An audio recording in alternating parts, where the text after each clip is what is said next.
गेहूं की फसल तो पानी मांग रही फसल है। बिल्कुल मांग रही है, बिल्कुल सूखने की कगार में। अगर फसल सूख गई तो कल नहीं 2 दिन बाद यहीं आत्महत्या करेंगे 6 किसान। मोनिका जी, क्यों धरने पे बैठ गए हैं सब लेखपाल? क्योंकि हमारे साथ बराबर जैसे कोई हमारी गलती भी ना हो फिर भी हमसे अभद्रता पूर्वक बात की जाती है। जैसे हम लड़की हैं तो हमें ये कहा जाता कि तुम ज़्यादा नेतागिरी करती हो, ये हमसे कहना उचित है? नहीं है। या जैसे कोई गलती ना हो, हम अपनी बात ना रख सकें, कुछ भी हमारी कोई बात सुनी ही नहीं जाती, उससे पहले कह दिया जाता है तुम्हारे ऊपर विभागीय कार्रवाई कर दी जाएगी। अच्छा। हाँ, और अभी हमें नौकरी ज्वाइन किए ही 6 महीने हुए और हमसे ये कहा जाता है कि तुम अभी प्रोविजन पीरियड में हो, मैं तुम्हारे साथ कुछ भी कर सकता हूँ। मतलब हमारे भी मानव अधिकार हैं कि नहीं है, बिल्कुल। तो उन मानव अधिकारों को इन्होंने ताक में रख दिया है।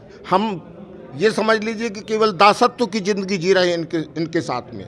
जैसे कि अंग्रेजों के ज़माने में दास प्रथा नहीं होती थी कि जो है तुम्हें यहीं बैठना है तो यहीं बैठो, ये आम का पेड़ नहीं है, नीम का पेड़ है, कहो नीम का पेड़ है तो नीम का पेड़ कहलाया जाता है हमसे। बहुत गंभीर इल्जाम है, इस तरह की अगर चीजें हुई हैं तो ये तो। मेरी नौकरी करीब 34 वर्ष की हो गई। ऐसा कभी हुआ था जो? नहीं, कभी नहीं हुआ। हाँ। इन अधिकारियों द्वारा असभ्य और अमर्यादित भाषा का प्रयोग किया जाता है हमारे साथ। और मेरे से यहाँ तो याद है कि एक दिन नायब साहब ने फ़ोन दिया, SDM साहब ने मुझे कहा कि क्यों तुम ये तहसील क्यों नहीं आए। मैंने कहा सर नायब साहब वीरपाल सर ने मुझे धनौरी रोक लिया। अच्छा। और नहीं मैं आ रहा था। बोले ना मैं तुमको निपटा दूंगा, तो कुछ काम ही नहीं करते, मैं यूपीडा में ही निपटा दूँ। मतलब कोई भी लेखपाल यदि कोई शब्द कुछ मीटिंग में कह दे तो चुप रहिए, इस प्रकार की भाषा। नमस्कार, स्वागत है जनता का राज में। मेरा नाम है अवधेश पाल और हम लोग हमीरपुर जिले के राठ तहसील में हैं और आपको बैनर दिखाई दे रहा है, उत्तर प्रदेश लेखपाल संघ द्वारा धरना दिया जा रहा है। धरने का कारण क्या है, धरना मेरे पास है और मैं बात करता हूं उनके अध्यक्ष जी से। और थोड़ा सा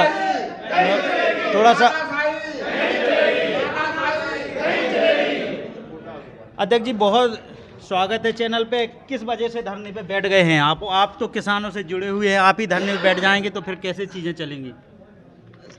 भाई साहब, मैं आपको बता दूं कि हम लोग, आप सही कह रहे, किसानों से जुड़े हुए हैं। हम लोग हमेशा किसानों से, जनता से जुड़ी हुई हर काम सुबह 9 बजे से लेकर शाम को 7-8 बजे तक करते हैं। जब घर पे पहुंचते हैं तो लगभग 8 बज जाता है।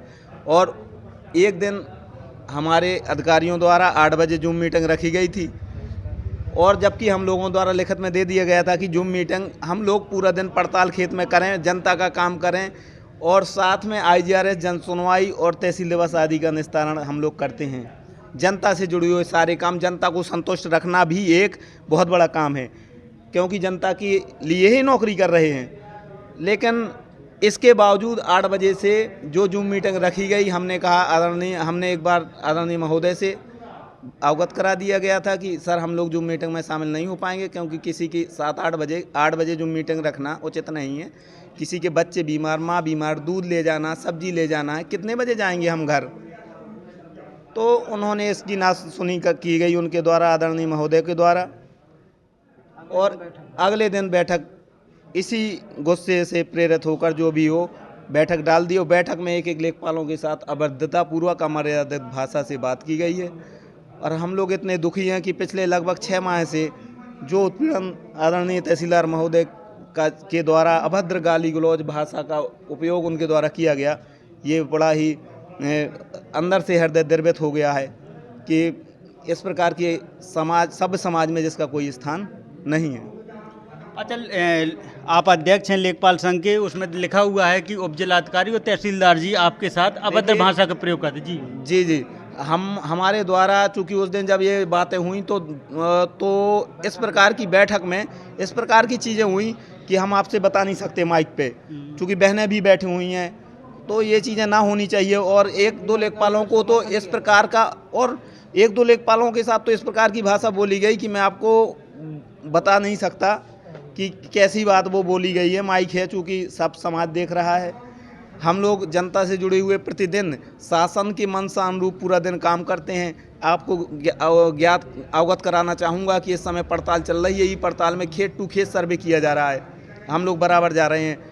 हम लोग 9 बजे जाते हैं, पड़ताल करते हैं। हमें आप ये भी ज्ञातव्य होंगे कि जन सुनवाई IGRS 4-4 क्षेत्र हैं, एक लेखपाल के पास 3-3 क्षेत्र हैं और लेखपाल के पास 7 से 8 गाँव हैं। और हर गाँव की जन सुनवाई, जनता के कार्य अगर जनता संतुष्ट ना हो, इन जैसे अधिकारियों को तो लगता है कि जनता का कोई काम, मतलब जनता का काम, हम लोगों को मुख्य तो जनता है, आपके काम, शासन के काम वो भी इम्पोर्टेंट है, लेकिन जनता के काम भी बहुत इम्पोर्टेंट है। गांव में जाके कैसे डील करना है, कैसे उनसे बात करनी है। अगर वो नाराज हो गए तो हम लोग तो नौकरी ना गांव में कर पाएंगे। जनता को तो पहले नाराजगी नहीं करनी है, और हम लोग जनता के टैक्स से ही वेतन पा रहे हैं, तो जनता का प्राथमिकता के साथ काम करना हमारा सबसे प्रमुख अच्छा वो है। लेखपाल जी, इस तरह से इल्जाम तो कोई किसी के ऊपर लगा सकता है, अपने पास साक्ष्य क्या है? सर, अब ये ऐसा है कि मीटिंग में पूरे साक्ष्य है, मैं खुद स्वयं इसका उदाहरण हूँ, मेरे साथ भी अभद्रता की गई है। अच्छा। और ये तक धमकी दी गई है कि तुम्हें मैं व्यक्तिगत देख लूँगा, इस प्रकार की। मुझे और लोकेंद्र को, जो तहसील मंत्री है, जब हमने बचाव किया लेखपालों का, तो बोले कि तुम्हें और लोकेंद्र को मैं व्यक्तिगत देख लूँगा, व्यक्तिगत मैं तुम्हें सस्पेंड नहीं, तुम्हें बर्खास्त। धरना कब तक जारी रहेगा? धरना सर, ये इनका स्थानांतरण होने तक बराबर जारी रहेगा, तभी काम पर लौटेंगे। जी जी जी सर। अब हम लोग बहुत दुखी हैं इस वजह से, एक हड़ताल बराबर जब तक इनका स्थानांतरण। लोगों की और बात रख जी लेते सर, हैं। जी सर। तो हम लोग राठ तहसील में हैं और लेखपाल यहाँ 19 तारीख से बेकार धरने पे बैठे हुए हैं। क्या नाम है आपका? मोनिका राजपूत। मोनिका जी, क्यों धरने पे बैठ गए हैं सब लेखपाल? क्योंकि हमारे साथ बराबर जैसे कोई हमारी गलती भी ना हो, फिर भी हमसे अभद्रता पूर्वक बात की जाती है। जैसे हम लड़की हैं तो हमें ये कहा जाता कि तुम ज़्यादा नेतागिरी करती हो, ये हमसे कहना उचित है? नहीं है।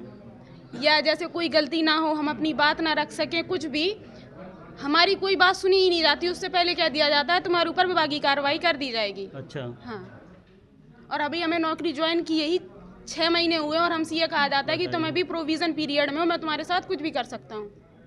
किस तरह से अगर एक अधिकारी प्रेशर बनाएगा, तो बताइए किस तरह से पढ़ लिख कर अभी नौकरी पाई है और ये चीज़ें होगी तो कैसे काम चलेगा? कुछ सीनियर लोग भी हैं, उनसे भी बात कर लेते हैं। क्या नाम है सर आपका? कामतौर साधु द्विवेदी। द्विवेदी जी, इस तरह की चीज़ें होंगी एक अधिकारी द्वारा, अगर कर्मचारियों का इस तरह से बर्ताव होगा तो फिर कैसे काम चलेगा? पत्रकार महोदय जी, मैं और मेरा पूरा संवर्ग, महिलाएं, बहनें और भाई, सभी इनके प्रताड़ना से इतना ज़्यादा दुखी हैं, अच्छा, जिसकी कोई सीमा नहीं है। अब यदि बहनें ना होती तो हम आपको वो भी साक्ष्य दे देते जो भी ये अपने चैम्बर में बुला करके हम सदस्यों को बोलते। मतलब यहाँ तक कि गाली गलौज भी की जाती है, जो कि इस सब समाज में और मानव अधिकार के जो है बिल्कुल विरुद्ध है। वो तो किसी को, आप गवर्नमेंट एम्प्लॉई हैं, आप भी हैं, पद भले ही आपका बड़ा है, बस, लेकिन ऐसा तो नहीं कर सकते किसी के। मतलब हमारे भी मानव अधिकार हैं कि नहीं है? बिल्कुल। तो उन मानव अधिकारों को इन्होंने ताक में रख दिया है। हम ये समझ लीजिए कि केवल दासत्व की ज़िंदगी जी रहे हैं इनके साथ में।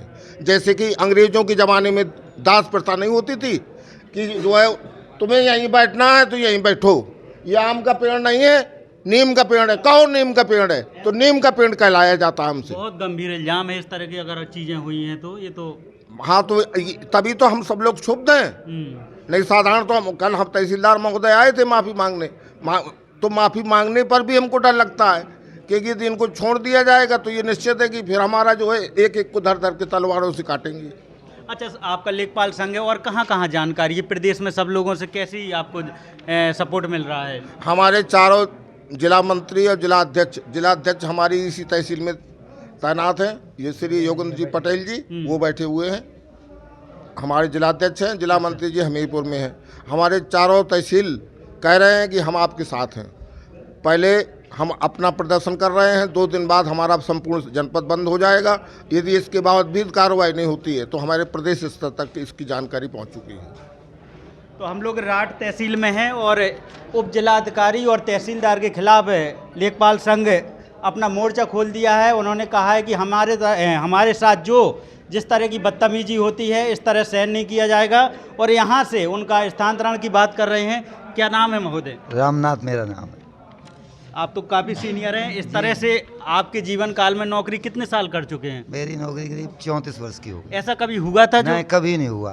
इन अधिकारियों द्वारा असभ्य और अमर्यादित भाषा का प्रयोग किया जाता है हमारे साथ। और मेरे से यहाँ तो याद है कि एक दिन नायब साहब ने फ़ोन दिया, SDM साहब ने मुझे कहा कि क्यों तुम ये तहसील क्यों नहीं आए? मैंने कहा सर, नायब साहब वीरपाल सर ने मुझे धनौरी रोक लिया। और नहीं, मैं आ रहा था। बोले ना, मैं तुमको निपटा दूंगा। तो कुछ काम ही नहीं करते, मैं यूपीडा में ही निपटा दूँ। मतलब कोई भी लेखपाल यदि कोई शब्द कुछ मीटिंग में कह दे तो चुप रहिए। इस प्रकार की भाषा, उल्टे सीधे शब्द कहना, प्रताड़ना का तानाशाही रवैया अपनाया जाता है। तो इसलिए हम बिल्कुल क्षुब्ध हो गए कि हम इनके साथ कोई कार्य नहीं करना चाहते। अपनी झोंके आर पार की लड़ाई है। हाँ, अब हम झुकेंगे नहीं, या तो स्थानांतरण या होगा, तभी काम पे लौटेंगे। तभी हम काम पे लौटेंगे, या नहीं तो नहीं लौटेंगे। पर कुछ किसान एक गांव से लौटे हैं, उनके गांव का नाम और उनकी समस्या जानेंगे। एसडीएम सर को ज्ञापन देकर लौटे हैं। क्या नाम है आपका? अरुण राजपूत। अरुण जी, क्यों आए हैं यहाँ ज्ञापन देने? हम यहाँ एसडीएम साहब को ज्ञापन देने इसलिए आए हैं कि 3-4 दिन पहले एसडीओ सर और जेई सर दोनों लोग वहाँ गए थे। कुछ बकाया था बिजली का बिल, तो इन्होंने ना हमें कोई सूचना दी। अटेंडम जाके इन्होंने जंपर उड़ा दिए वहाँ, और जो 5-6 लोगों के ट्यूबवेल में, वो सॉरी ट्यूबवेल में नहीं, उसमें ट्रांसफार्मर में पानी डलवा दिया उसमें जी। यदि हम ट्रांसफार्मर चालू भी करेंगे तो वो तुरंत फूंक जाएंगे। एक ट्रांसफार्मर चालू किया तो वो फूंक गया तुरंत उसी दिन। इस तरह अधिकारी ने काम जी किया? बिल्कुल। कल एसडीओ साहब के यहाँ गए थे हम लोग जी। तो उल्टा धमकी दे रहे, बोले एक्सीडेंट साहब को फ़ोन लगाया तो बोले जेल भिजवा दूंगा, मुकदमा करा दूंगा तुम्हारे ऊपर, अगर बार बार फ़ोन किया तो। अभी उप जिलाधिकारी से मिले, उन्होंने क्या आश्वासन उन्होंने दिया? आश्वासन दिया कि लाइनमैन को भेज रहे और टीम गठित की है। अच्छा। कि 1-2 दिन में आपको निस्तारण करवा रहे। गेहूं की फसल तो हाँ, पानी गेहूं की मांग रही फसल है। बिल्कुल मांग रही, बिल्कुल सूखने की कगार में। अगर फसल सूख गई तो कल नहीं 2 दिन बाद यहीं आत्महत्या करेंगे 6 किसान। ये हमारा सब लोग अल्टीमेट है। किस गांव से हैं? मोता गांव से हम लोग। मोता गांव से हैं। देखें योगी राज्य में किस तरह किसानों की फसल खड़ी है, और इस तरह से अगर ट्रांसफार्मर अधिकारी द्वारा इस तरह किया जाएगा तो कैसे काम चलेगा? क्या नाम है आपका? चरण सिंह।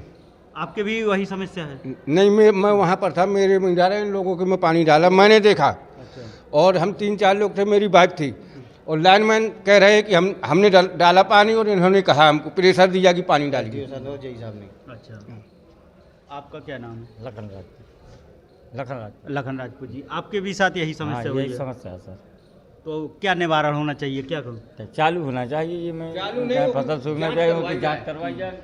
ट्रांसफार्मर में पानी इनने काय डरवाओ, एक ही जांच करवाई जाए। बिजली बिल बाकी था? बिजली बिल बाकी है, बिजली बिल तो हमें नहीं। मतलब नोटिस देते अगर ये लोग हाँ। कि नोटिस थमाते कि आपके बिजली बिल बकाया है, जमा कीजिए, तो हम जमा करते। कोई टाइम देते हमें, देखो फसल तो आई नहीं कि हम पैसा जमा कर दें अटेंडम, फसल आएगी पैसा जमा करेंगे। अब जैसे फसल सूख जाएगी, कहाँ से पैसा लाएगा किसान, बताइए आप। तो कहीं ना कहीं सवाल ये निशान अधिकारियों के काम पर लगा रहे हैं किसान। उनका कहना है कि इस तरह से हमें सूचना भी नहीं दी जाती है, और जब चाहे मनमर्जी का ऐसे नहीं, काम नहीं, होता है। मनमर्जी नहीं, ट्रांसफार्मर में ऑयल की जगह इन्होंने पानी डलवा दिया। बताइए। अब जैसे वहाँ पे जैसे हम ट्रांसफार्मर बलदवा रहे, खड़ी फसल है, ट्रैक्टर से जाएगा ट्रांसफार्मर यहाँ से जैसे 500 मीटर में, एक तो बल देगा नहीं वहाँ पे, कोई वो नहीं है, बदल नहीं पाएगा, वो सूखेगी फसल। बल देगा तो कैसे बलदवाएंगे, ये समस्या है पकनी सबसे पर बड़ी। गेहूं की हाँ बिल्कुल पकने के लास्ट पानी चाहिए उसको। यदि वहाँ कोई वाहन जाएगा तो फसलों में नुकसान होगा। इस टाइम अभी कोई रास्ता नहीं है जाने की। 500 मीटर अंदर ट्रांसफार्मर है पानी से। टोला गांव के किसान हैं जो राठ तहसील, औता गांव के किसान हैं जो राठ तहसील में पड़ता है। और आप भी बता दीजिए अपना नाम। राम सिंह राजपूत। आपके साथ यही समस्या हुई है? जी। तो क्या इसका एसडीएम साहब ने क्या कहा है? एसडीएम साहब ने कहा कि लाइन आश्वासन दिया है कि लाइनमैन को भेज के देखते हैं, आप जांच करवाएंगे। जांच करवाएंगे। अगर आपकी समस्या का निवारण नहीं हुआ तो क्या कदम उठाएंगे? अब समस्या का निवारण नहीं हुआ तो आत्महत्या करेंगे। क्या करेंगे?